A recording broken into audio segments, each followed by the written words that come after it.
The top 7 reasons why B2B marketing sucks. Reason number 3, funnel and conversion issues. So you have a high opt-in, right? But you got a really low call book rate. You have drop-offs somewhere between the webinar and the funnel.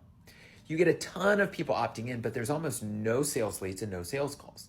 So you're paying for all of these people to view your funnel, view your ad, view everything you have to offer, but people aren't either booking the call, or if they do, they don't show up.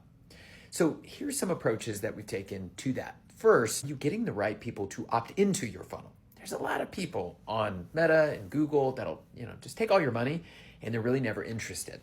That starts first with qualification. You have to make sure you're getting the right person to the funnel. Second, after you get the right person, you confirm, right? Qualifier. If this is B2B, what's their revenue? What's their employee headcount? Like, what's that number one qualifier?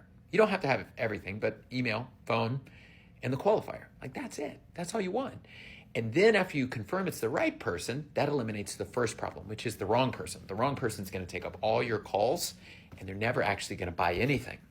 The second is as soon as they opt in, right? They finish that first qualifier form, there's a multi-touch approach. So let's say they give you their phone number, their email, but they don't book a call. You need right there to get as much information to them as you can before they forget about you altogether. That's a multi-touch SMS, follow-up, email instantly. And then the third, this I really like to do, is quizzes, right? You want to give them something to talk about that's not, here's my business and we're amazing and what's your information, right? What's the problem that they're coming to you for? If you can identify the problem and a qualifier, it gives them a reason to engage in conversation, right?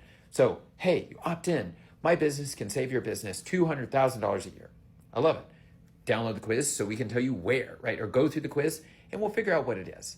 Then when you're done, you can follow up and say, hey, I see you figured this out. You want to save $200,000. Is now a good time to share with you how we're going to do that, right? It gives you something to talk about. And then lastly, and this is, I don't want to say most importantly, is data tracking, right? If you're thinking through all these problems, but you don't identify qualifier, reason to have a conversation, direct follow-up, and you're not documenting that process, you don't know where you're leaving off in the funnel. The funnel can be really overwhelming because it's multiple steps that all have to come together. First step, data audit, then walk back through the rest. Get some sales.